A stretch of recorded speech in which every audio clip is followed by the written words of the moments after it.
Call the meeting to order. Please rise for the flag salute. Pledge allegiance to the flag of the United States of America and to the republic for which it stands, one nation, under God, indivisible, with liberty and justice for all. All righty. Thank you so much. Will the city recorder please call roll? Mayor Jacola. Present. Council President Steinhebel. Here. Councilor Conti. Councilor Angelford. Councilor Salvage. Here. Councilor McLean. Here. Councilor Workman. Here. Okay, move on to consent calendar. The following items are considered routine and will be enacted by one motion. There will not be separate discussion on these items unless the councilor so requests. In that case, the item will be removed from the consent calendar and considered separately. Agenda, Lebanon City Council agenda, June 24, 2026. Board meeting, Library Advisory Board meeting, minutes, April 14, 2026. Council minutes, City Council work session and regular session, June 10th, 2026. Is there a motion? Move for approval. Second. Motion's been made to approve the consent calendar. It's been seconded. All in favor? Aye. All opposed? Consent calendar passes.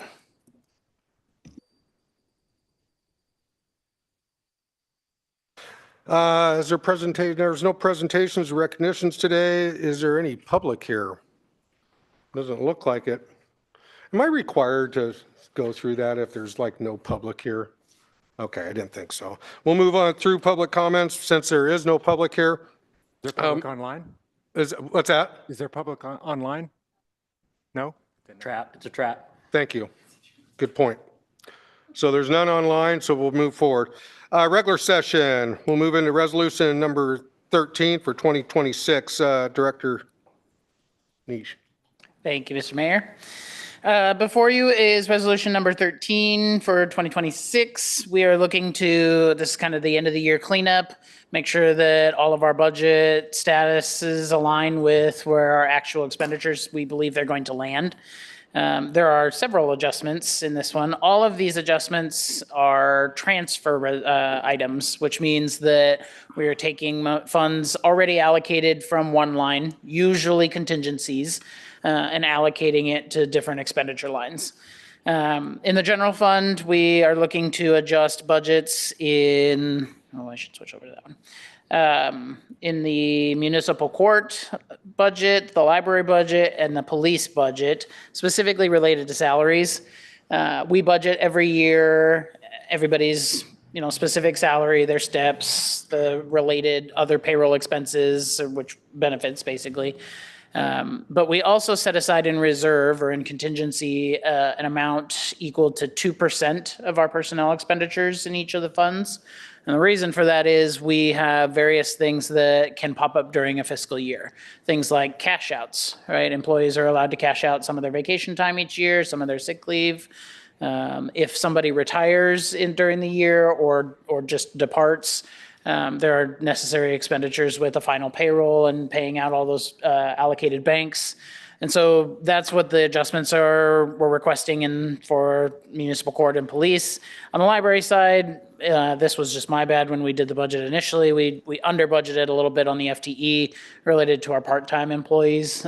So this is kind of cleaning up as we get closer to the end of the year. Yeah, out of my pocket or the contingency line that I put in place for moments like this. In the non-departmental section, we're looking for a little bit of funds to handle just some additional expenditures that have popped up during the fiscal year, specifically related to working through potential city hall options, which we've discussed in this body. And then lastly, on the park side, just a little bit of money to handle our increase in what we call our contract services line. For parks, there's a lot that falls into contract services, right? We've got porta potties for some of our parks that don't have physical bathrooms. We have temp services that help out at our RV park and at Cheetah Lake. So we're just looking for a little bit of money to help cover those additional expenditures that have popped up this year. In the admin internal service fund, we've got salary adjustments to cover human resources, the city recorder's and the city recorder's office. The human resources office is just cash outs, like we've talked about already. On the city recorder side, our part-time, our deputy city recorder, she is a half-time person, but we have used her services a little bit more throughout the year to help with document retention, trying to get things digitized. She's been working both on the engineering side and for human resources. So we had a little bit of extra costs there that we did not anticipate when we first set this budget. And then on the city attorney side, we need a little bit more money because, well, we have to pay Trey. So I need a little bit more to offset that budget based on, We didn't know that before. we had some outside legal service stuff and there was an appeal. This adjustment specifically is for an appeal made to Luba that is outside of Trey's normal contract. So he cost us a little bit more this year. Thanks. Let's blame who caused the appeal. What? Necessary.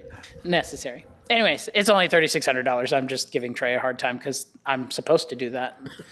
In the custodial internal services budget, salary request here too, we had a position that we had set aside in contingency. It was a lead custodian position. We'd set it aside in contingency when that person left last year with kind of the idea of we'd evaluate whether we could get away with having just the one custodian and one building technician. Turns out that we needed the extra support to cover all of the space that we have. So we did hire a custodian. We're asking to move that money out of contingency and put it into the necessary lines for the rest of the fiscal year. Next year, that position is budgeted and was adopted as part of your adjustment or your budget adoption process last meeting. In the water fund, this is just a lot of cleanup, both on the distribution side and the treatment plant side. We've seen some additional costs in salaries again and related payroll expenses. So we're just looking to move out of contingency and cover those lines. We had some personnel changes during the year that kind of made for more expenditures than we had anticipated. On the wastewater side, we utilized temporary employees this year, so I'm looking for $60,000 to come from our contingency to cover what we have paid in temporary employees and what we expect to pay through the rest of the year. Building fund, salary adjustments, again, related to cash outs, and then the hiring of a new director there. And then on the links fund, we're making necessary adjustments to cover additional ridership and the increases we've seen on specifically the part-time employees to help cover those additional rides throughout the year. That was a really short version of all the adjustments that are in here, but if you have any questions, I would certainly entertain them. Can you speak for a moment, because these come out of contingencies, can you speak on the status of that account and how it compares to last year? Yeah, so each of the, in all of our funds that we have personnel, we budget contingencies specifically related to that personnel, right? These are funds that if left unspent would remain in those funds. On the general fund side specifically, you have two different contingencies. One is this kind of pot of money that we set aside for things like this. And then the other side is your 17% required reserve. Last year, we used all of the contingency that we set aside for miscellaneous expenses that may pop up, which is about we budget about $500,000 a year in that contingency line. So last year we used all of it. This year we are only planning on using, where is that? 266,000. So just about half of it. We've done a lot better in trying to make sure that departments know where their budget information is, that they're monitoring those expenses as they move through the year. So, using half of it this year versus all of it last year certainly is a good step for us and will help, the rest of that money then just stays in the general fund to be used for one-time things in the future. And really just shores up your bottom line. So, we certainly did a better job this year on trying to maintain our expenditure limits. And of course, things pop up during the year that we do just have to cover. All righty. Is there any questions from council? Comments? All righty. Will the city attorney please read the title of the resolution? Resolution number 13 for 2026, a resolution authorizing a transfer of appropriations for the City of Lebanon 25-26 budget. Is there a motion? Approval. Second. Motion's been made to approve the transfers. It's been seconded. All in favor? Aye. Aye. All opposed? Motion passes. Move on to the next item on the agenda, resolution number 14 for 2026. Again, Finance Director. Thank you, Mr. Mayor. This is a second budget adjustment. We have to break these into two different resolutions because they're technically two different things.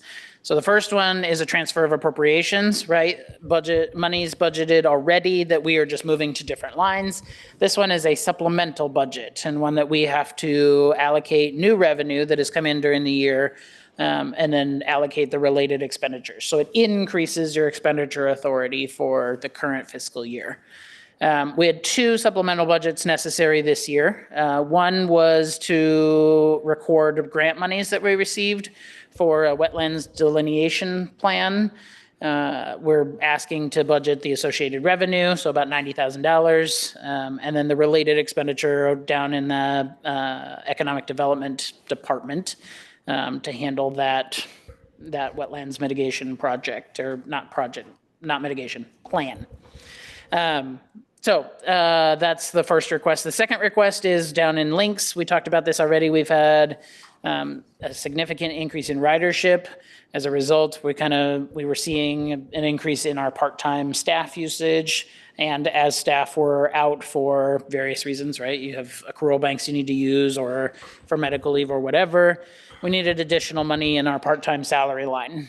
We do have additional revenue coming in this year beyond what we budgeted in the state transportation.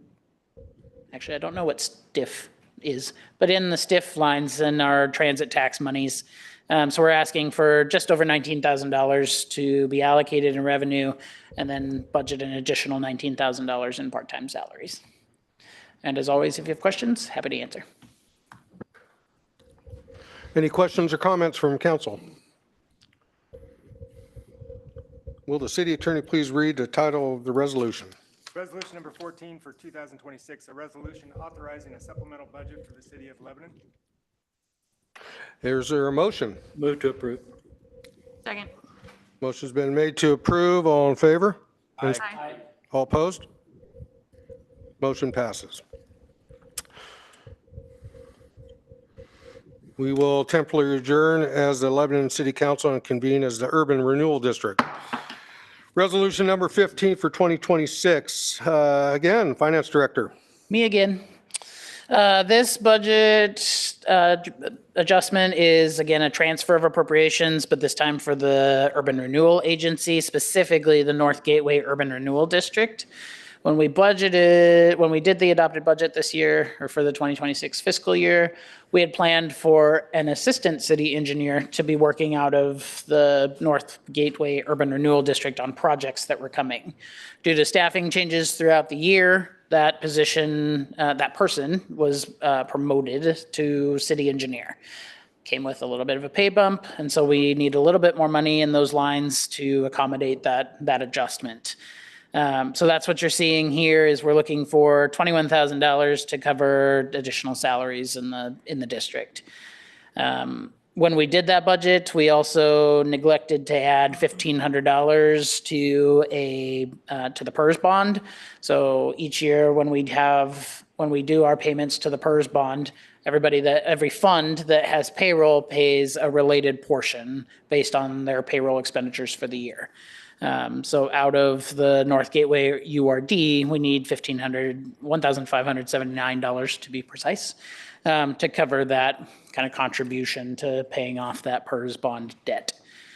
Lastly, there's a $10,000 adjustment for contract services. We did some work with consultants related to the urban renewal district and whether we would pursue a plan amendment.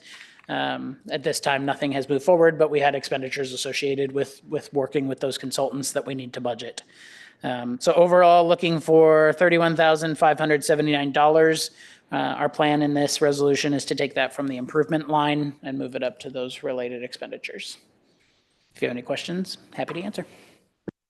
Any questions or comments from council?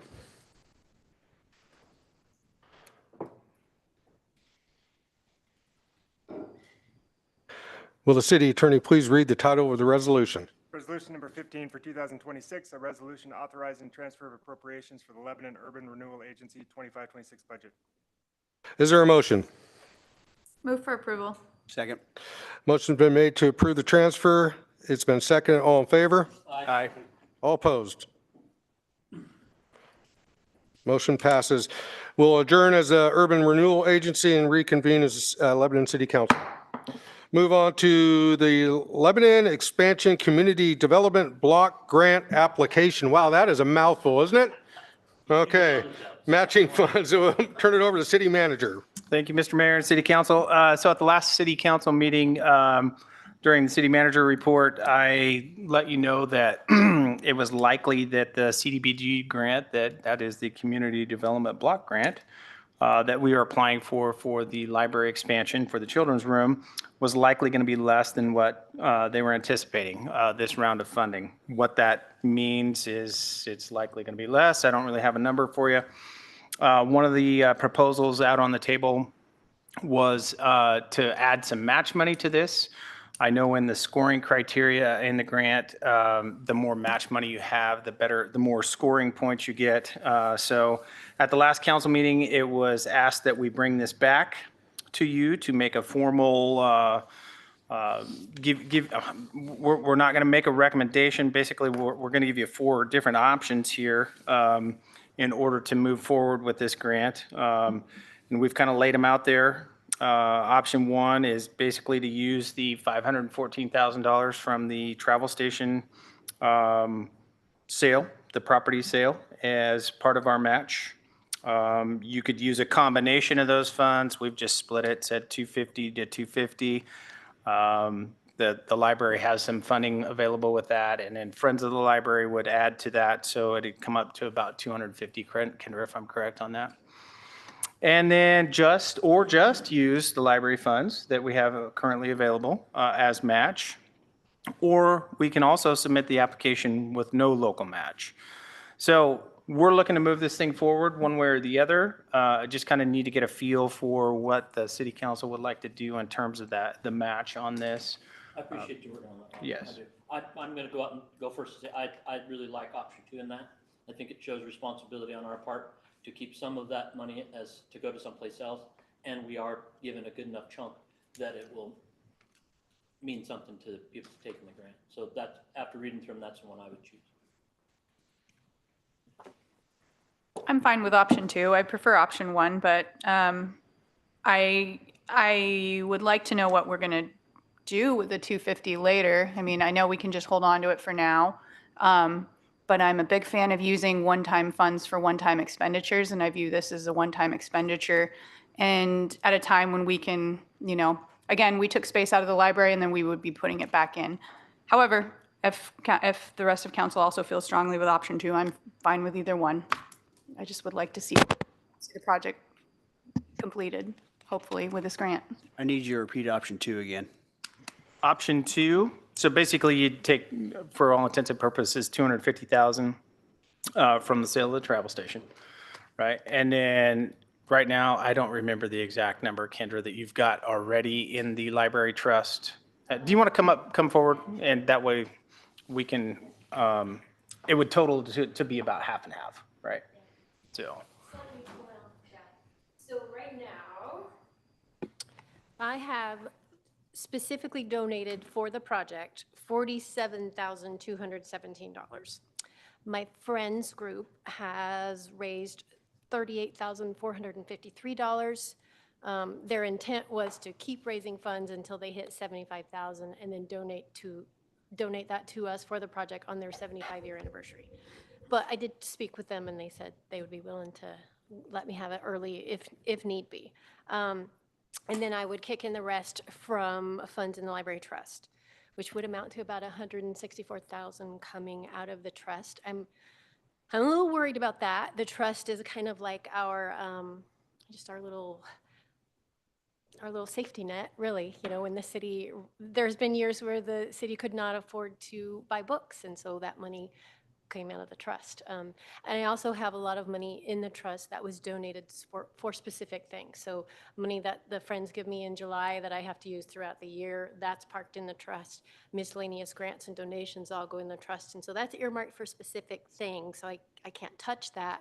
I'd feel more comfortable if I was contributing 200,000 rather than 250, just to be honest. But I'll do whatever you guys are willing to do to work with me on. Which I don't think there's any magic to this. I mean, unless council wants an even split, we could do 200,000 out of that and do a $450,000 match. There's still no guarantee that we're even going to be successful in the grant, or even if we're going to get enough grant to match what we have in order to build the project. So Well, I have too. I'm okay. And I understand the feeling of, yes, we took some of the library. I support you guys. I really do. And I understand that using one-time funds for a one-time expense, we don't know what one-time expense is going to come up 2 days from now. And we're pretty tight anyway. If it was 300, 200, I could live with that. I could live with giving 300,000 from the sale and 200,000 from, that would be comfortable for you. I'm comfortable with that.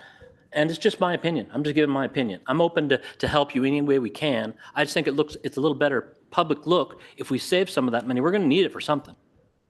I agree, and we have a 17.1% contingency for those kind of things that come up that are one-time issues too. And we still do have, I mean, a part of our strategic goals are to go through all of the properties that we have. That could be supplemental, correct? Yes. So I think this is just part of a larger conversation of when we get to that point too, what are we going to do? And again, just one-time funds for one-time, expenditures. I don't think, when we talk about the old water treatment plant that we're going to use I mean, that wouldn't make sense to me to want to try and even use it for the library because it has nothing to do with the library. But in this case, this is the one that I feel like would make sense. I agree. I don't disagree with that, but a contingency is a contingency. It's for something unforeseen. And we don't know what's unforeseen. So taking into the contingency and not adding to it if we can a little bit seems a little short-sighted. We don't know there's worse things that could happen than to have something happen to the library. There's worse things in our city. We are on the edge on a lot of things. And that's just how I feel about stuff. We have some pretty serious infrastructure issues and stuff that, hey, $200,000 might fix something that's a real big deal tomorrow. That's all I'm saying. Ron, if we appropriate this, is that the right word? Commit to those. The funds let's are just make up a appropriated. number, 250,000. And the community block development grant decides they only want to chip in 100,000. yeah. The We're dead in project's the kind water. of dead in the water Right, at that point. Well, let's say they do. What are we expecting them? Like, what's the max we're going to get? So we've got there's 5 projects. They indicated there's about $2.8 million available for building civic type buildings for this time. So if Max award is 1.5. yes, that's their max award, but we don't know if they're going to, if you've got 5 very comparable grant applications, are they going to go, all right, we're just going to split this pot of $2.8 million, or are we going to look at the Lebanon Library and go, oh my gosh, that's the one? Are we going to fully fund it? We don't know the answer to that. So you're really not, in order to accept the grant, it would have to come back to this body and you would have to accept it.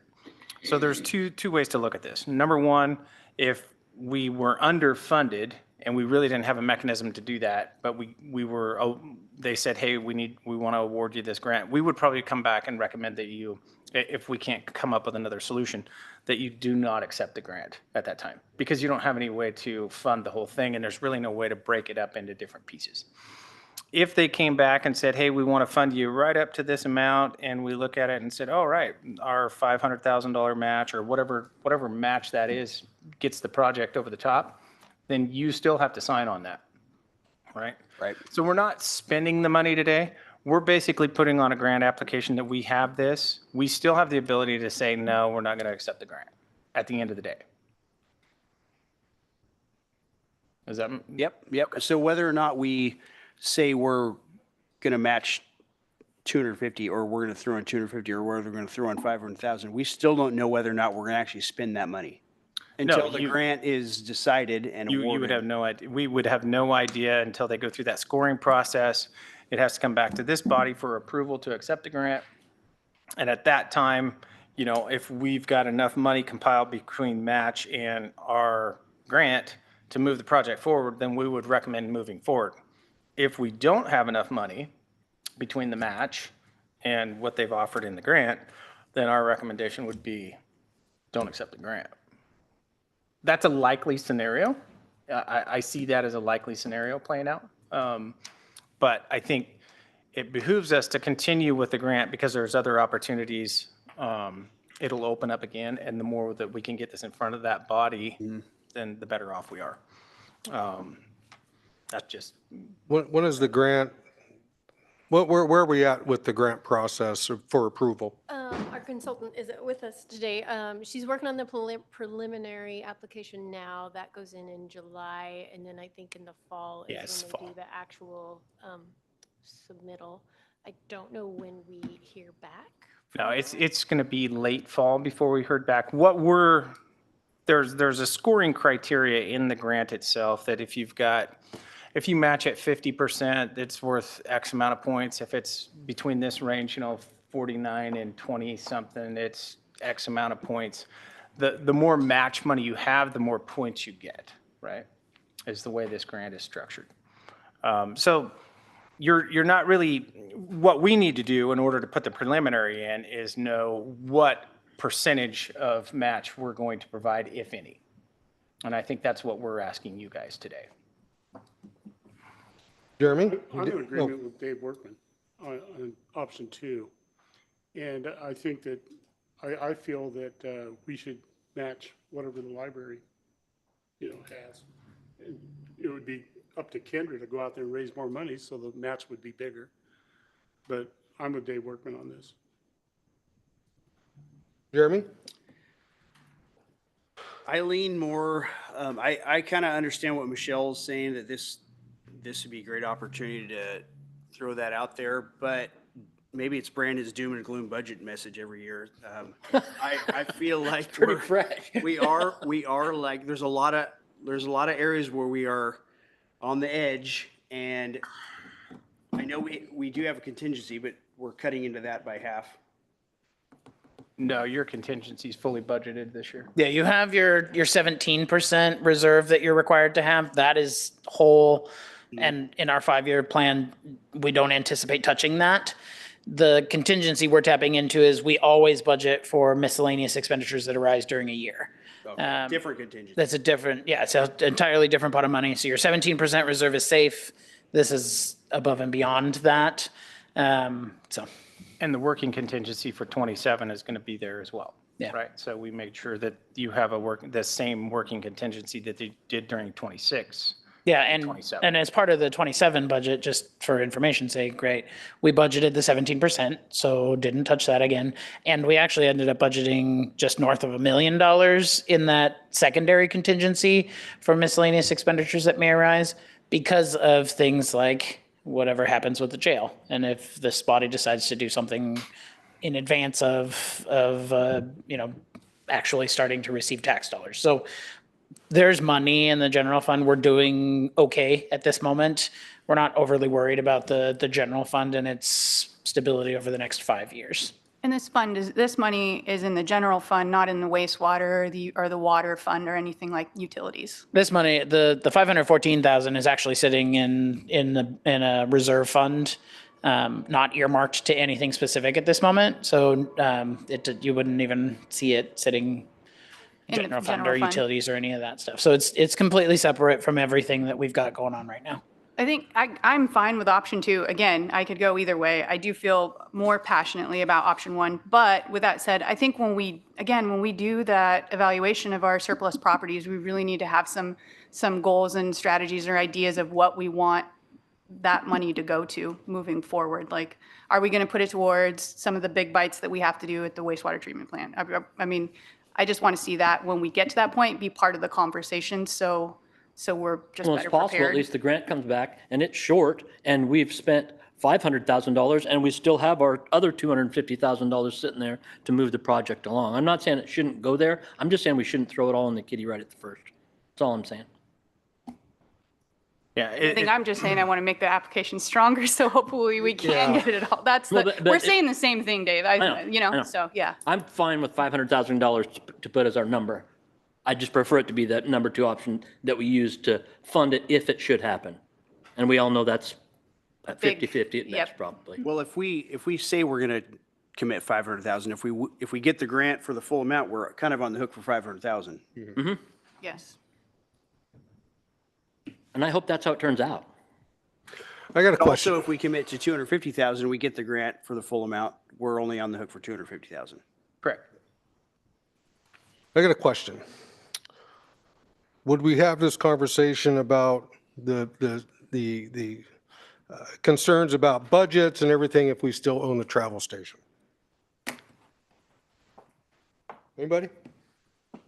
That's not a mechanism, that's not a mechanism to me in this one, to be Well, honest. the reason why I ask that question is because whenever people, it's human nature for people to sell something and then all of a sudden a bunch of new ideas come in for what to do with the money. And what I've found over my years, that people tend to watch that money dissipate within 6 months. And we lose the value of that money. Instead of let me finish, please, reinvesting it into an actual tangible asset, which is this building right here. Of course, I don't have a vote on this, and I don't make a motion on this. This is up to the council. I lean towards 1, and the reason for that is because we're retaining that value in this community. And it's not going to dissipate in 6 months because we know it's over here in the back of our mind. We know this money's over here, and all of a sudden, there's a lot of new ideas on where we're going to use that money. The place that go, and I heard you say that last time, I get it, I really do. But spending that money is still going to come to this body to spend at whatever point. And realistically, we know the odds on this, it's a crapshoot. I wouldn't say it's better than 50/50, even with our $500,000. Am I right or am I wrong there? Who knows, right? It's kind of a who knows. It's a hope for the best, right? I mean, it's, Dave, you had something you wanted to say. The public sitting there watching YouTube, listening to this meeting right now, the first thought that's going to come into their mind is, well, they got some money now, they just can't wait to spend it. And I just think that's what the general public would look at this as. Now, if the city's doing great and you know, we got this extra money and stuff, not to bring up an old sore subject, but when we passed that $18 water fee, there was talk that, well, when the city gets caught up and, you know, things stable out, we will drop that fee. Well, there hasn't been one mention of that now that the city's doing better and, you know, we have extra money. So just to keep in mind the perception of the general public out there of what they're looking at and what they're listening to us right now and the way that they're looking at things. So just because we have that money doesn't mean, you know, it needs to burn a hole in our pocket and we need to get out there and spend it. Okay. Because we are here to serve the public, not to satisfy our own egos or, you know, now that we got this, let's go out and get a new car, you know, that kind of an attitude. So just a thought. My only advice to the entirety of the council is to remember these are one-time funds, right? This is not an annually recurring amount of money. Doesn't mean you can't, you know, split it and use it over multiple projects, but specifically related to the $18 fee piece, this is not money we're going to continue to see on a regular basis.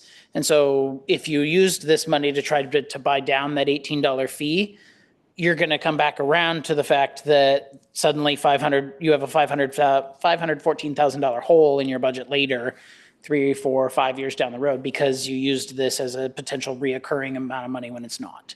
So, you know, this is certainly from my job as your finance director, my perspective, you have to be careful about trying to use this as reoccurring when it actually is not. Okay. So one other thing to add, you were talking about surplus property and the different properties that we have. We don't have a lot in that aspect, Jason. I've looked at it. We haven't gone in depth. You did mention the old water treatment plant site. We left that. The council action on that when we demoed that was to leave that in city hands, and we demoed it as such. So it's probably not going to be on the list as far as that. But we do have some other properties that aren't going to equate to a lot of dollars, I think, is what we're finding. So just to clarify that. Thank you. So I guess what I'd like, I mean, we've kind of been all over the board. So Well, we've I got, want to try to clarify something I was thinking before, and maybe it still won't be clear. But let's say we come together and we decide we're going to commit to $500,000 on this, right? Not knowing if we're going to actually get the grant or not. The grant comes up we could still save that money and say, if it comes up $240,000 short, we still have that sitting there and we'll pay it. Could we not? So we'd end up contributing $740,000 to it, the money that the library came up, plus this. If that got us there, I'm plenty fine with that. yeah, and I don't, It so. just feels like we're kind of doing semantics here. Yeah. We agree we're going to give them $500,000, right? And I don't know, so we've got to lay out the whole budget for the project, right? So if I lay out the project budget is 1.7, let's just say $1.7 million. And that we only show a $500,000 match, but they only give us, I don't know that they would award it. I don't know how that works. I'm not familiar with I that. think the big question is, if we don't get the grant, we're not doing the project, correct? Correct. Okay. Okay, so the larger amount that, just confirm that I'm thinking correctly on this. So the larger amount that we say we're prepared to match increases our chances of receiving the grant by how much percentage? Yeah, By I a mean, lot? By yeah, just a little bit? it was pretty substantial on the points. Yeah. Yeah. Okay. But we're saying the same amount either way, either option. It's going to look the same on paper. Not to the grant. Yeah, it's $500,000 either way. It's $500,000, 250 coming from them, 250 coming from the Oh, I sale. see what you're saying. Or 500,000 all from us, all from the sale. It's the same amount of money, right? Well, yes, of course it is.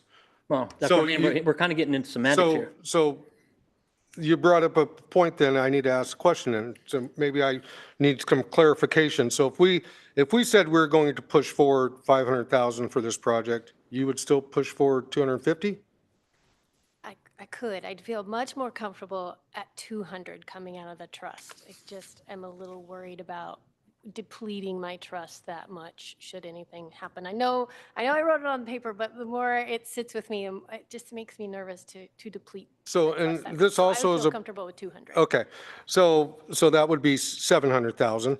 So the grant would, if it's matching and it all went perfect and they granted the rest of the money, we build the project for zero cost to the taxpayer. Is that what we're saying? Okay. Like I said, I'm in favor of one because I've seen it many times where funds come in and next thing you know, someone says one scary thing sitting up there and the money dissipates like that. But it's not my decision, it's not my motion, and it's not my vote. Well, I guess I'm splitting the hair you just split. The way it's written out here in the options, either one equals $500,000 basically. Well, no. Option 2 doesn't equal $500,000. It's $250,000 from the same money we're talking about right now and $250,000 from the sale. Or to just use the library funds match. That's money, and like I said, I don't want to push you to someplace you want to be.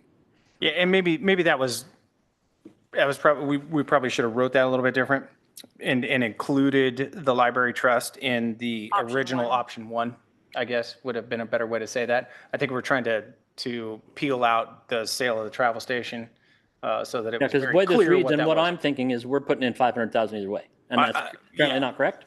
Well, no, I mean, we would put in the additional 200,000 that Kendra's talking about on the initial option. To be clear, that's Yeah. what my impression was. You were Yeah. correct. I see it now in black and white that isn't included in there. But yeah, that would certainly be part of what I would want. That's a much different picture for me, Yeah. to be honest. Yeah, so essentially what Kendra did here and when we talked was, all right, hey, I'll split it with you. We'll take the whole amount for the project. We'll split it with you or just the library trust or nothing. And that's how we framed that. It's just this initial one probably should have said plus the 200 and some odd $1,000 from the library trust. For a I total of think 7. if you, Yes. if I were to receive, if this body granted us 500,000 from the sale, I would probably, I think that would get us enough points. So I would hold on to the library trust amount to deal with any cost overruns for the project, because those are inevitably going to happen, and I'm going to have a finite amount of funds from the grant. And so if you were to decide to give the 500,000, I would hold on to the library trust, because at this point, we're only getting enough to build the room. We still would like to replace the patio space, so I would use the funds from the trust, hopefully, to deal with cost overruns for the initial project, or to finish the patio so that we have that space to use during the summers like we do now. Which it'd be allocated towards the project. Yeah. So, Yeah, it would still end up allocated towards the project, just not at the front end included. right.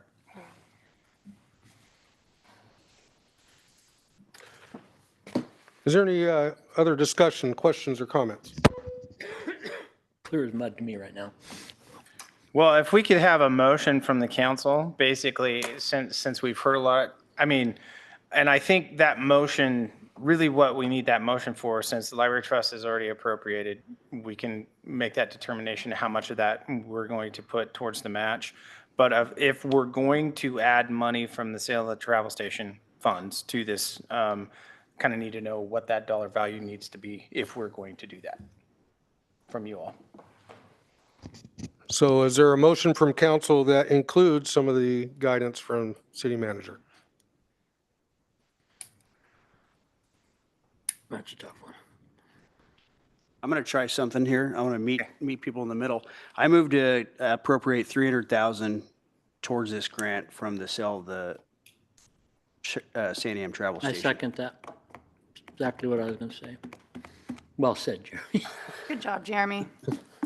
Motion's been made to appropriate 300,000 for the library, and it's been seconded. All in favor? All right. Aye. Aye. Was that an aye? Yep. Okay. Motion passes, 300,000. Okay, thank you. Well worked, folks. Appreciate you listening to me. You know, I'm kind of weird sometimes. All good. Move on to enterprise resource planning system replacement. I know that we have someone in the audience today, and you're lucky it's a special city council meeting because you would have been sitting there a lot longer than 42 minutes. So I'm gonna hand it over to the finance director. Thank you, Mr. Mayor. So at the last council meeting, we had a discussion or a presentation. Actually, it wasn't the council meeting. It was a work session before the council meeting. We had a discussion about OpenGov. As if you'll remember, we did a presentation on the kind of the process we went through to replace our existing ERP. We went through 7 different demos, whittled down to 4. There was a group from across different departments amongst the organization that whittled that list down to 2. The department directors and the build team, as we're calling them, whittled that list down to selecting OpenGov as the entity that would work with us and provide us with a new ERP. What is before you and what we're looking for today is some direction from council on kind of authorizing Ron to sign the contract with OpenGov. So we can certainly answer, I can certainly answer any questions that you might have. A couple of representatives from OpenGov also did join us from their San Francisco offices. And folks that we have been working closely with to move this across the finish line. And I'll give them a second here to kind of provide any feedback or comments that they would like to provide to you. Yes, and they'll turn their mic on when they get there. And then we'll kind of, if you have additional questions, I can answer them, they can answer them. There's a couple of staff members in the room if you had questions about the specific components of the software. But really, this is your chance to kind of vet this out one last time and decide whether we want to move forward with this replacement. So with that, I'm actually going to let each of them introduce themselves so I don't butcher any names. Go ahead. And then we'll see where this goes from there. So Brenda, do you want to kick off? Hi, council members. Thank you so much for having us today. We had a great stay at the Best Western in the city. My name's Brenda. I am the account executive team lead from OpenGov, sitting out of our San Francisco office. We've been working closely with Brandon over here to finalize pricing, finalize legal. I did want to add, Brandon has been very diligent in pricing. We went through almost 2 weeks of negotiations that resulted in upwards of a 50% concession. We went through 4 weeks of legal negotiation. And so just want to give kudos to Brandon for really doing his due diligence for the city. Good job, Brandon. Good job, Trey. Little. Absolutely right. And Mayor and council members, it's a pleasure to be here this afternoon. I'm also Brandon. I'm the regional manager here in the West with OpenGov. So I work with Brenda and I work with the team. We support the entire state of Oregon and everything west of Colorado. So I'm also based in the Bay Area with our headquarters.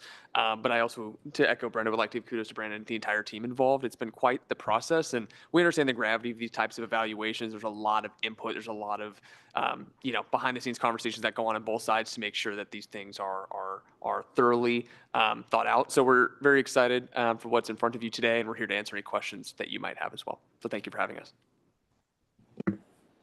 Questions? I have a question for Brandon Niche. Yes.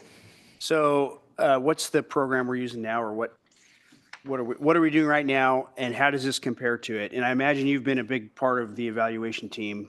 Yes. Tell me what you like about this versus what we're doing now. So right now we're using a system called Springbrook. The city has used the system since probably for the last 20 years, I would say almost. And I would say that some of the concerns that we've had with Springbrook surround kind of the development of the software. For a long time, they were using what they called Springbrook Enterprise. It was a desktop solution system that you could only run on a PC.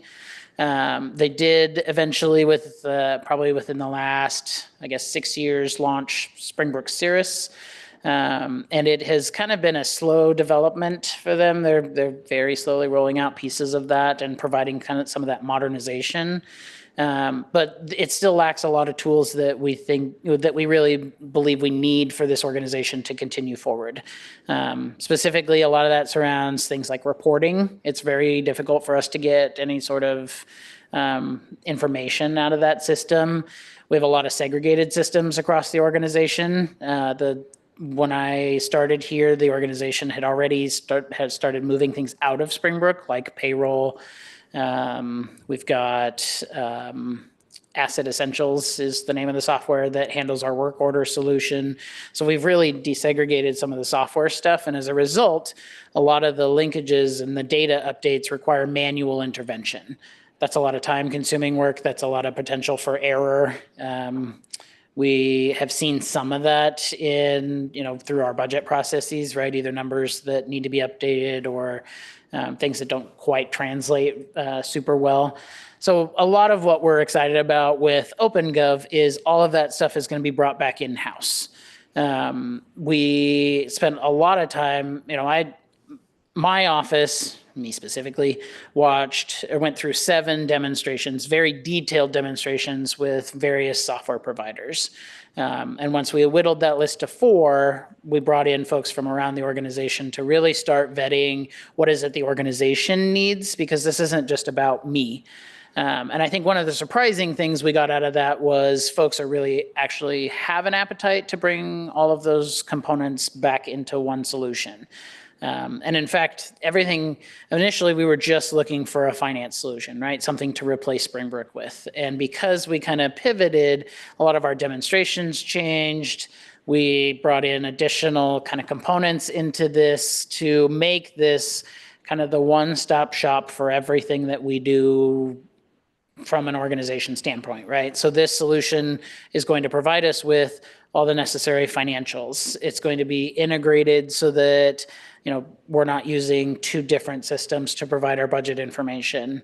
Departments will have an easier time getting to the information they need to make sure they're successful in tracking their budgets, maintaining their stuff. permitting is being added to this component because there are a lot of shortcomings with the state's system. And specifically, the state system provides us with things for building permits, but doesn't provide us with things for right-of-way permits or plan review, right? Is that the right term? Planning permits. So we're excited about the potential to kind of expand what we do, provide the community with additional support for the things that they need on a regular basis. This software is more modernized, it incorporates kind of the today technology, and really allows us to take the next step in making sure that we can provide the services we've been charged with providing.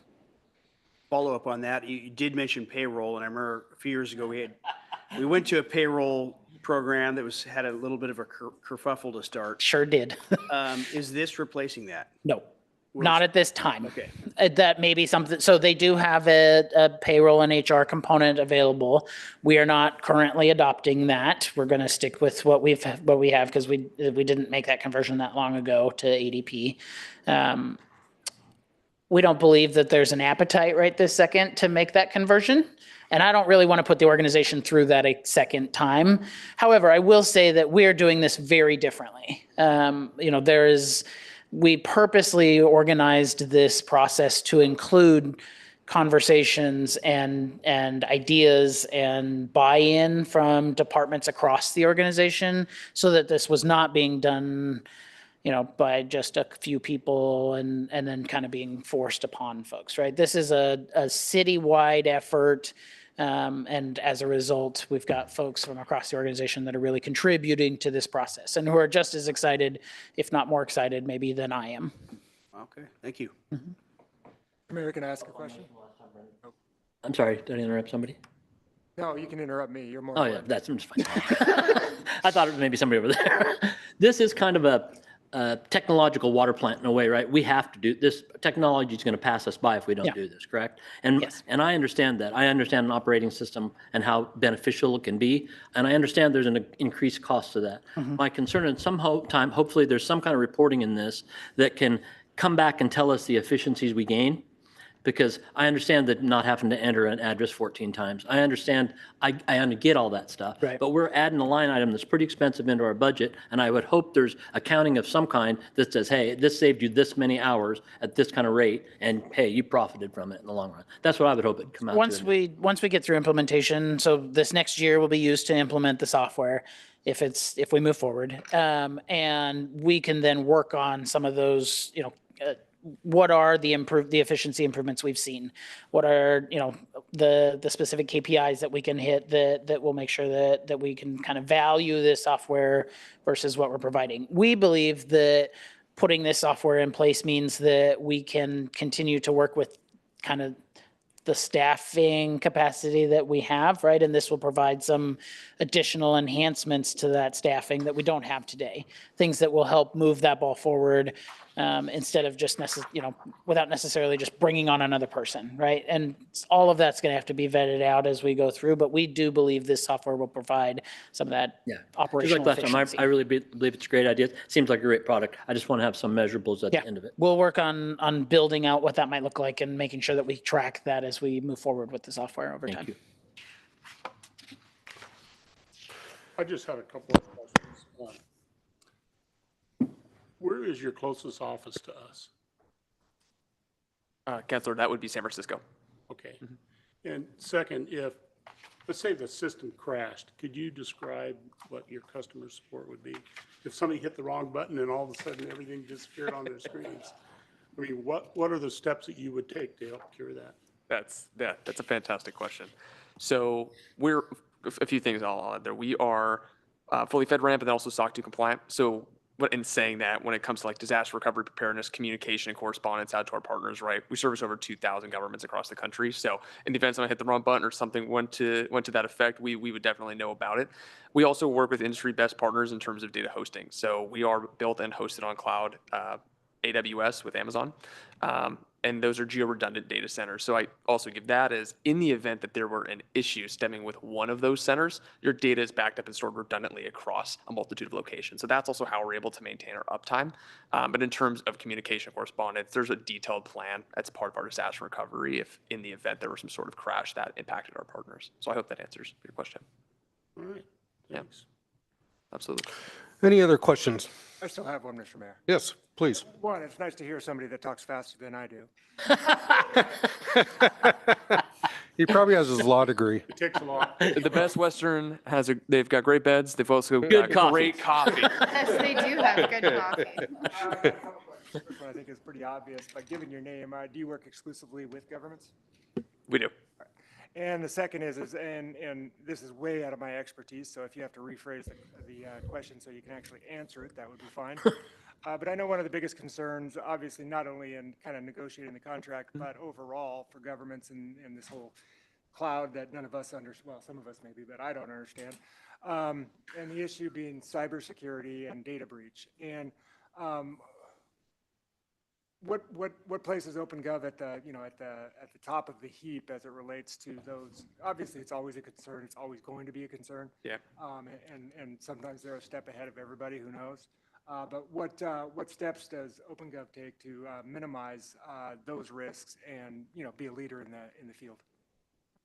Fantastic question. I'm actually glad you asked. So, this is certainly something you think about, like the macroeconomic conditions going on and what's going on around the world as well. And like when it comes to cybersecurity, data hygiene, staying protected, not just going to the cloud, but how do we make sure that we're insulating risk as much as possible? That's something that we have a very large team at OpenGov that, they show up every day and they own. So as part of those SOC 2 compliance measures, as part of those compliance items around FedRAMP that we also maintain, there's also elements of, you may have heard of like pen testing, right? So penetration testing, actually have like friendly versions of folks who might be trying to do harm go in and see where there might be vulnerabilities. And that's something that then is disclosed as part of our SOC 2 report as any sort of exceptions or issues that were, uncovered as part of that testing. But that's ultimately then what leads to the enhanced security measures that our team can take. So both in tandem with us and Amazon, making sure that any of those sort of issues that arose from the penetration testing is addressed, and that's how we ultimately make sure that any sort of issues we're staying on top of and trying to stay one step ahead.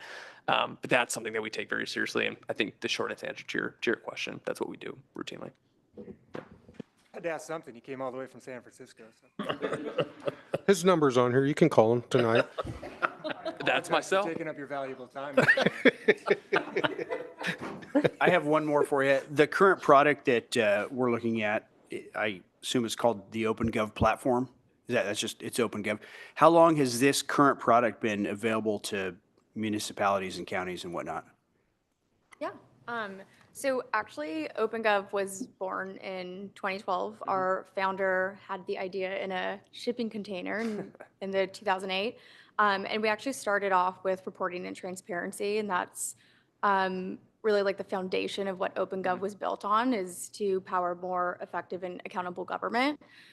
Throughout the years, there have been a lot of growth organically and some through mergers and acquisitions that have been very strategic. So the short answer to your question is we've been around since 2012. Thank you. Any other questions, comments? So I'm going to ask this question. The motion needs to be approval or a motion to authorize you to sign? Yes. Okay. So is there a motion on the table? Approve the contract and allow me to sign. Okay. I move to approve the contract and allow Ron to sign it. Second. Motion's been made to approve the contract and allow Ron, the city manager, to sign. It's been seconded. All in favor? Aye. All opposed? Motion passes. Sign away. Thank you for your time. We Thank look you for forward to working with you. traveling with us. Thank you so much. And I'm glad you enjoyed the beds out there and the quiet night and, And the high octane coffee. And make sure when you go back to your office in San Francisco, make sure to tell them about that hotel and how wonderful stay it was, and tell them to come up and visit. So, all righty. Thank you so much. Thank you so much. Move on to city recorder. for mayor and council candidate filing period information. Please. Thank you. As a reminder, the candidate filing period will open on Wednesday, July 1st, closes on Friday, July 31st at 4 p.m. And the city recorder's office will be providing election information and candidate resources through our website, email, press releases, and social media.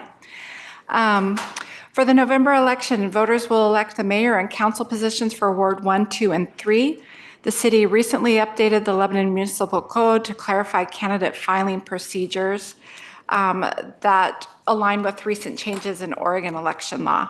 One of those important changes for this election cycle is the requirement that incumbents candidates file 7 days before the deadline of non-incumbent candidates.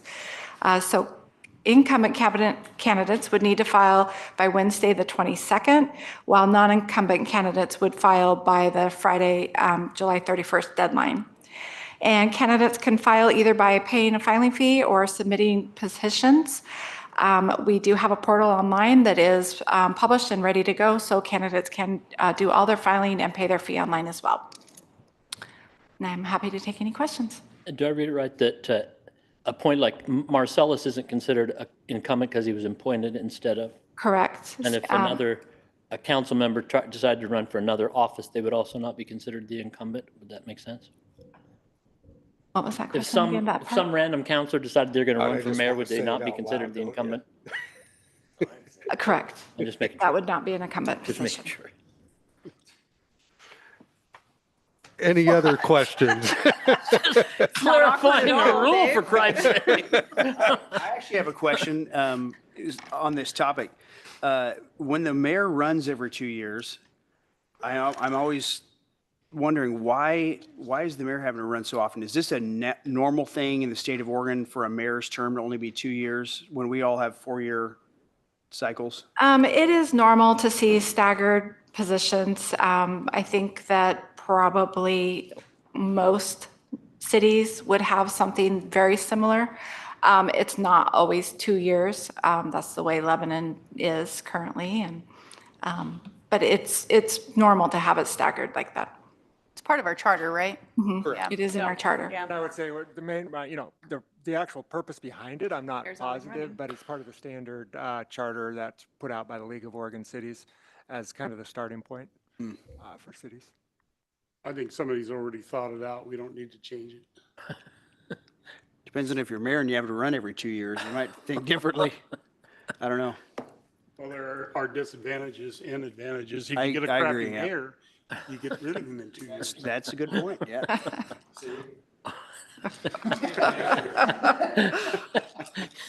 It's not how it happened. You know, I will speak on that. It's, you know, that there is an advantage to it. I think the reason they stagger it is for continuity of the council. So you're not getting, of course, you know, 90% all new people, and all of a sudden the city's going from this direction to over here somewhere.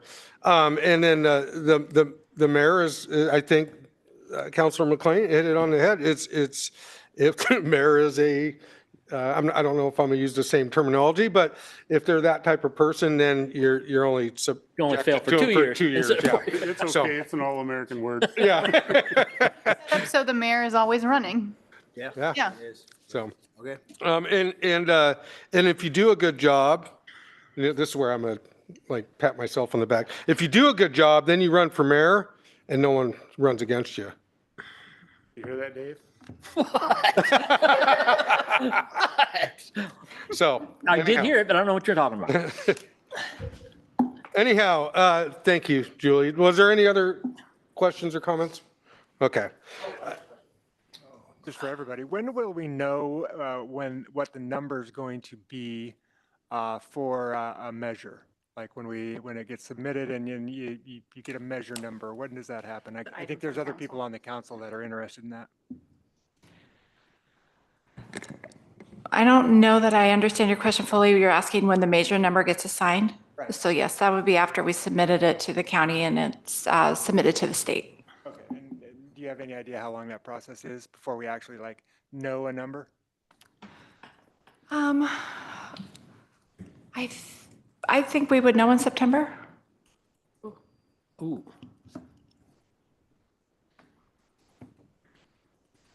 I can get you an exact date. I can, depending on when we file, but, And sorry, I could have looked it up. I thought maybe you knew right offhand. okay. So, thank you. Any other questions of the city recorder? No? Okay. Items from council. Any additional items from council? I have 1.5, I guess. The BTT at the Parks, Trees, and Trails Committee meeting, you're surprised, right? They mentioned he's not my word, but there's been, the buzz has been full of some kid at Columbus Park on an e-bike terrorizing people. I'm sure that's been heard. People have heard of that? No? It's been all over the place.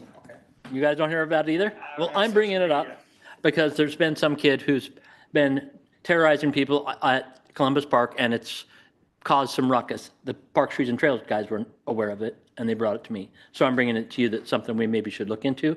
And the other one is, I think I brought this up before. I know there's been rules put out there for e-bikes versus e-motos and all that, splitting hairs of what those little scooters can do. But at some point, somebody's going to get hurt in our town, driving 25 miles an hour on a sidewalk with no helmet on a scooter. And I don't know what our law right now, how it covers it. I don't know if it's considered a bicycle or a non-powered scooter, but I've seen different cities who have different levels that over 25 miles an hour, it's considered a motorcycle, and it has to be on motorcycle type rules. You have to be street legal, you have to have a helmet. And I think that's something at some point we're gonna have to address because somebody could very easily get hurt. I actually think there's a state statute that governs that, but I think, I just don't know what it is, I'll be yeah, I have honest. to go back and look at it, but just in case you were looking at me, my scooter only goes, 18. It only goes 18. No, because I've seen, for me, I walk the parks, and I see people on those e-bikes that are going like crazy on the bikes, paths that are made for And bikes. I'm fairly certain, and I'll double check this, but I'm fairly certain that any motorized anything is not allowed on sidewalks. Not that they don't do it, but it's Yeah, not I get supposed it, to be. I get it. When I'm riding mine down the sidewalk, I go really slow. I think the same. I won't know if ask if that's a capacity issue or a choice. Well, I will say that 10 months ago, my top speed was only 14, but now that I've dropped some weight, it's up to 18. So It's all about the inertia. Good for you.